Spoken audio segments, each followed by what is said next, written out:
no livro de 2 Reis, segundo livro dos Reis, capítulo de número 6. Segundo livro dos Reis, capítulo 6. Faremos a leitura a partir do versículo de número 15. Segundo Reis, capítulo 6, versículo de número 15. Vamos meditar no que diz a santa e pura palavra de Deus. Segundo Reis, capítulo 6, versículo 15. Os que encontraram, digam amém. Amém. Vamos ler. Diz assim a palavra do Senhor: E o moço do homem de Deus se levantou muito cedo e saiu. E eis que um exército tinha cercado a cidade com carros e cavalos. Então o seu moço lhe disse: Ai, meu senhor, que faremos? E ele disse: Não temas, porque mais são os que estão conosco do que os que estão com eles. E orou Eliseu e disse: Senhor, peço-te que lhe abras os olhos para que veja. E o Senhor abriu os olhos do moço e viu, e eis que o monte estava cheio de cavalos e carros de fogo em redor de Eliseu. Todos digam amém. Curve a sua cabeça. Senhor, esta, Senhor, é a hora de nós ouvirmos tua voz falar conosco. Revela, Senhor, o teu querer, revela a tua vontade para as nossas vidas, pois nós estamos aqui hoje sedentos para ouvir tua voz. Nós te damos graça em nome de Jesus. Todos digam amém? Amém. Desocupe a sua mão, aplauda o Senhor, dizendo glória a Deus, dizendo aleluia, aleluia. O tema da palavra que eu quero ministrar essa noite, a pregação de hoje tem um tema: maior é o Senhor que está conosco.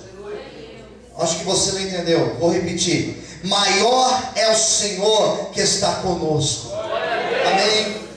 Maior é o Senhor que está conosco. A história que nós acabamos de ler, ela é um trecho, ela é um recorte, é um fragmento da história de um dos maiores profetas que a nação de Israel pôde ter.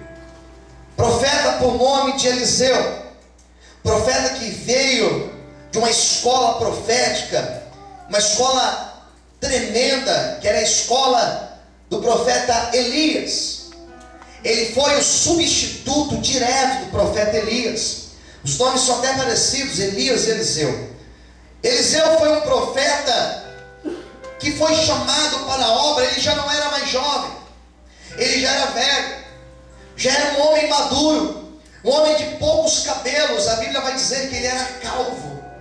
Ele era um homem que, quando foi chamado por Deus, ele estava trabalhando. Repita comigo: ele estava trabalhando. A Bíblia não vai falar que Eliseu era um homem desocupado.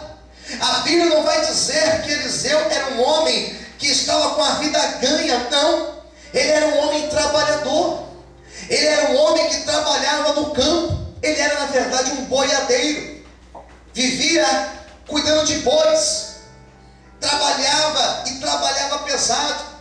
E diz a palavra do Senhor que quando Deus disse ao profeta Elias que ele deveria ungir o homem de Deus, o profeta por nome de Eliseu, a Bíblia vai dizer que ele estava trabalhando e ele foi chamado para uma grande obra.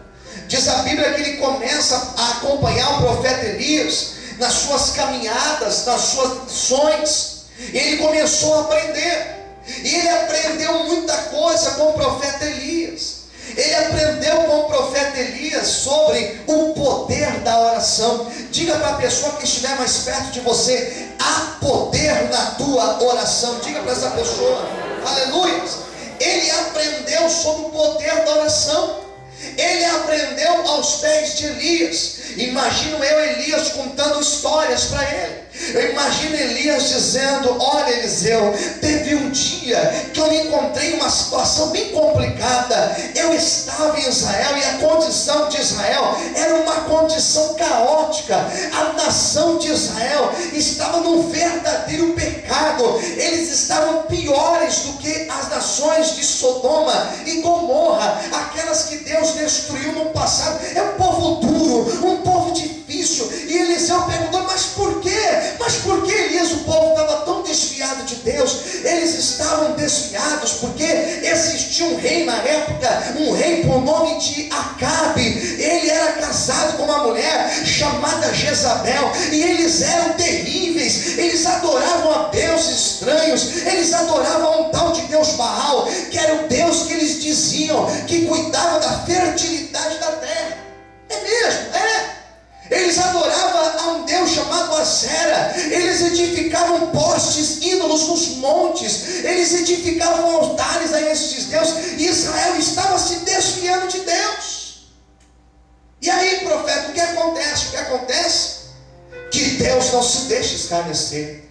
Deus não é menino. Deus não deixa ninguém brincar com ele. Ninguém zomba de Deus. Ninguém zomba de Deus e permanece de pé. Não existe homem que bate a mão no peito e se diz maior que Deus e permanece de pé. Todos que se levantam, eles caem. Todos que querem ser maior do que Deus, o Senhor derruba.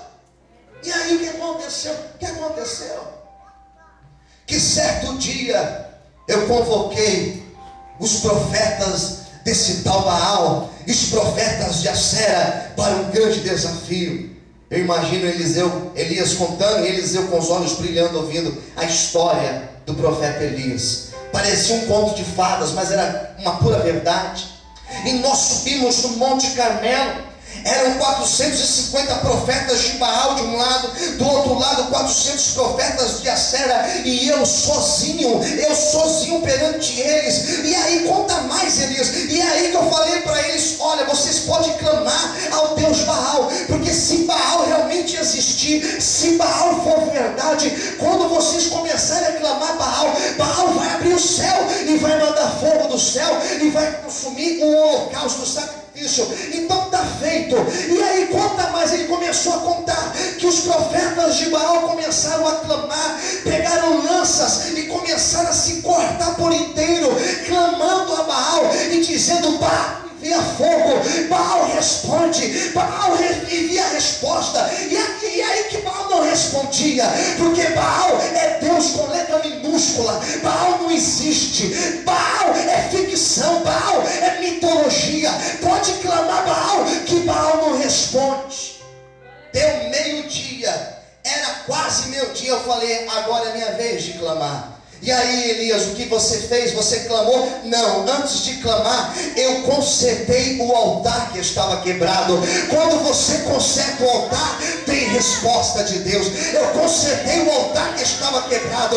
Eu peguei 12 pedras, cada pedra representando uma tribo de Israel. Juntei tudo, pedi para pegarem vasos com água, cântaros de água. Derrubei os cântaros de água sobre o altar. Fiz isso por 3 vezes. E aí o que aconteceu? Que eu acabei de arrumar o altar, levantei minha mão para o céu e fiz uma oração de 20 segundos. Eu levantei minha mão para o céu e falei: Deus de Israel, para que este povo saiba que esta nação tem um Deus, envia a resposta, para que todos saibam que por ti eu fiz todas estas coisas. Antes de dizer amém, diz a Bíblia que Deus mandou fogo do céu e consumiu o altar, consumiu a lenha, consumiu a pedra, consumiu a água, e o nome de Deus foi exaltado e glorificado naquele dia. Quantos podem aplaudir o Senhor? O Carmelo tremeu naquele dia.